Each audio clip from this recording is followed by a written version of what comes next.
இன்றைக்கி நம்ம இந்த வீடியோவில் எதை பற்றி பார்க்க போகிறோம்னா க்ரோம் ஃப்ளெக்ஸ்ஓஎஸை எப்படி அஃபிஷியலாக டவுன்லோட் பண்ணுறதுன்னு தான் பார்க்க போகிறோம்.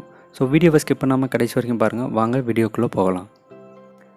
ஸோ நம்மளோட க்ரோம் ப்ரௌசர் ஓப்பன் பண்ணிட்டு அதில் க்ரோம் ஃப்ளெக்ஸ்ஓஎஸ் அப்படின்னு டைப் பண்ணாலே போதும், டேரெக்டாக அவங்களோட அஃபிஷியல் பேஜுக்கு போகும். ஸோ இதில் பார்த்தோம்னா get Chrome Flex OS for Mac and விண்டோஸ்க்கு அவங்க மென்ஷன் பண்ணியிருப்பாங்க. இதில் நம்ம ட்ரை க்ரோம் ஃப்ளெக்ஸ்ஓஎஸ் அப்படின்றத நம்ம செலக்ட் பண்ணோம்னா போதும். ஸோ இது நம்மளுக்கு நிறையா காப்பி வேணும்னா நம்மளோட மெயில் ஐடி, நம்மளோட first name, last name, company name எல்லாம் கொடுக்கலாம். ஸோ இல்லை நமக்கு சிங்கிள் காப்பி பர்சனலுக்கு யூஸ் பண்ணோன்னா மேலே இருக்கிற ஸ்கிப் ஆப்ஷனை யூஸ் பண்ணி நம்ம வந்துடலாம். ஸோ இதில் ஸ்டெப்ஸ் கொடுத்துருக்காங்க. அது இல்லாமல் நம்ம எப்படி பூட் அப் பண்ணுறது எல்லா டீட்டெயில்ஸும் கொடுத்துருக்காங்க. இதுக்கு யூஎஸ்பி பார்த்தோம்னா மினிமம் 8 GB ரெக்கமெண்ட் பண்ணுறாங்க. ஸோ நம்மள்கிட்ட சிஸ்டம் பார்த்தோம்னா 4 GB ரேம் இருக்கணும், இன்டர்னல் ஸ்டோரேஜ் 16 GBக்கு மேலே இருக்கணும். ஸோ நம்மள்கிட்ட எந்த சிஸ்டம் இருந்தாலும் போதும், அதாவது இன்டெல் ப்ராசஸரோ இல்லை AMD ப்ராசஸரோ பேசிக் சிஸ்டம் இருந்தாலே போதும். ஸோ ரெக்கமெண்டட் 4 GB கொடுத்துருவாங்க. ஸோ 2 GBயாக இருந்தாலுமே நம்மளால் இந்த OSஐ ரன் பண்ண முடியும். ஸோ இதில் பார்த்தோம்னா இந்த ஆடான், அதாவது Chrome book recover utility, so இந்த ஆடானை நம்மளோட க்ரோம் ப்ரௌசரில் இன்ஸ்டால் ஃபஸ்ட்டு பண்ணணும். ஸோ இன்ஸ்டால் பண்ணதுக்கப்புறம் பார்த்தோம்னா இந்த ஆடானை கிளிக் பண்ணுறது மூலமாக நமக்கு டேரெக்டாக இன்னொரு பேஜுக்கு ஆக்சஸ் கிடைக்கும். ஸோ அந்த பேஜில் பார்த்தோம்னா create a recovery media for your Chrome புக்குன்னு இருக்கும். ஸோ நம்மள்கிட்ட இருக்கிற சிஸ்டத்தோட மாடல் நமக்கு தெரிஞ்சிச்சுன்னா அதை மென்ஷன் பண்ணலாம். அப்படி இல்லைன்னா டேரெக்டாக கூகுள் க்ரோம் OSஐ செலக்ட் பண்ணிவிட்டு நம்மளோட பென்ட்ரைவை செலக்ட் பண்ணிக்கலாம். ஸோ நம்ம இப்படி செலக்ட் பண்ணுறது மூலமாக நம்மளோட சிஸ்டம் எந்த பிராண்டு தான் இருந்தாலுமே நம்மளால் இன்ஸ்டால் பண்ண முடியும்.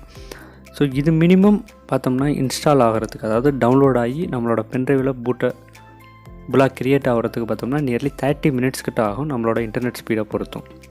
ஸோ ஃபஸ்ட்டு ஃபைல் டவுன்லோட் ஆகும், ரெண்டாவது பார்த்தோம்னா நம்ம பென்ட்ரைவில் ரைட் ஆகும், மூணாவது வெரிஃபை ஆகும், ஃபைனலாக சக்ஸஸ் ஆகி முடிஞ்சிடும். ஸோ இதை இன்ஸ்டால் பண்ணுறதுக்கு முன்னாடி நீங்கள் ட்ரை பண்ணி கூட பார்க்கலாம், அதாவது பென்ட்ரைவை லைவாக யூஸ் பண்ணி பார்க்கலாம். இன்ஸ்டாலே பண்ணாமல் பென்ட்ரைவில் இருந்தே நம்மளால் இதை ரன் பண்ணி பார்க்க முடியும். ஸோ ஃபஸ்ட்டு இது பூட்டபிள் ஆகி முடிஞ்சிடுச்சு. ஸோ பூட்டபிள் ஆகி முடிஞ்சதுக்கப்புறம் எக்ஸிட் பண்ணிடுவோம் பென்ட்ரைவை எக்ஸிட் பண்ணிவிட்டு நம்மளோட சிஸ்டத்தில் ப்ளக்இன் பண்ணுவோம்.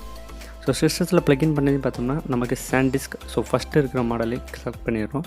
ஸோ இப்போ பார்த்தோம்னா க்ரோம் OS ஃப்ளெக்ஸ் பூட்டபிள் ஆகிடுச்சு.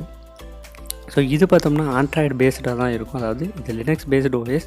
ஸோ ஆண்ட்ராய்டு யூசர் இன்டர்ஃபேஸ் எப்படி இருக்கோ அதே மாதிரி தான் நம்மளோட சிஸ்டத்தில் இருக்கும்.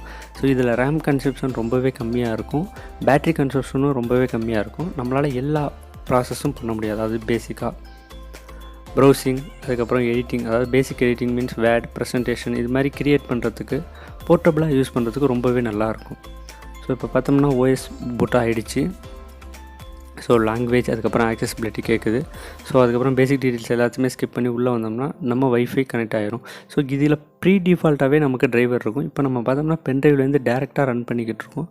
இதை நம்ம இன்னும் ஹார்ட் டிஸ்கில் இன்ஸ்டால் பண்ணலை. இப்போ பார்த்தோம்னா நம்மளோட ஸ்டோரேஜ், அதுக்கப்புறம் அப்ளிகேஷன்ஸ், என்னென்ன அப்ளிகேஷன் இன்ஸ்டால் ஆகிருக்கு அதே மாதிரி பார்த்தோம்னா மினிமலிஸ்டிக்காக இருக்குது, எந்தவித எக்ஸ்ட்ராவுமே இல்லை. ஸோ இப்போ பார்த்தோம்னா இது கெஸ்ட் மோடில் ரன் ஆகுது. ஸோ வைஃபைல கனெக்ட் ஆகிற அளவுக்கு நமக்கு ஃபுல் ஸ்பீடும் அதாவது கிடைக்கிது பேண்ட்வித். ஸோ இப்போ நம்மளோட பேண்ட்வித் பார்த்தோம்னா நியர்லி 70 MBPS டவுன்லோட் ஸ்பீடு இருக்கிறதாகவும் அப்லோட் ஸ்பீடு 60 MBPSக்கு மேலே இருக்கிறதாகவும் இதில் நமக்கு ஷோ ஆகுது. ஸோ டவுன்லோட் ஸ்பீடு, அதுக்கப்புறம் பேக்ரவுண்ட் ப்ராசஸ் எல்லாமே பார்த்தோம்னா ஓவரால் ரொம்பவே நல்லா இருக்குது. நமக்கு எந்தவித லேகுமே இல்லை, அதாவது யூஸ் பண்ணுறப்ப பார்த்தோம்னா எந்தவித லேக்னஸுமே இல்லை. ஸோ பவர் கன்சப்ஷன் 50% பேட்டரியை வச்சு நியர்லி 1.5 hours நிற்கிது. ஸோ இந்த லேப்டாப் பார்த்தோம்னா ஏசர் 2 GB ரேம் உள்ள லேப்டாப் தான், இது 4 GB கூட கிடையாது.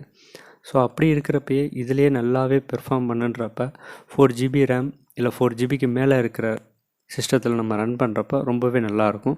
பட் ஆனால் அப்ளிகேஷன்ஸ் எல்லாமே பார்த்தோம்னா இதுக்கு அவங்க ஸ்டோரில் கொடுக்குறது APK, இந்த அப்ளிகேஷன்ஸ் தான் ரன் ஆகும். ஸோ இதை பற்றி வேறு எதுவும் தெரியணும்னா கீழே கமெண்ட் செக்ஷனில் கமெண்ட் பண்ணுங்கள். இந்த வீடியோ பிடிச்சிருந்தால் லைக் பண்ணுங்கள், சேனலை மறக்காமல் சப்ஸ்கிரைப் பண்ணுங்கள். இதேமாதிரி வீடியோ அப்டேட்ஸ் வரணும்னா பக்கத்தில் இருக்க பெல் ஐக்கானை ப்ரெஸ் பண்ணிக்கோங்க.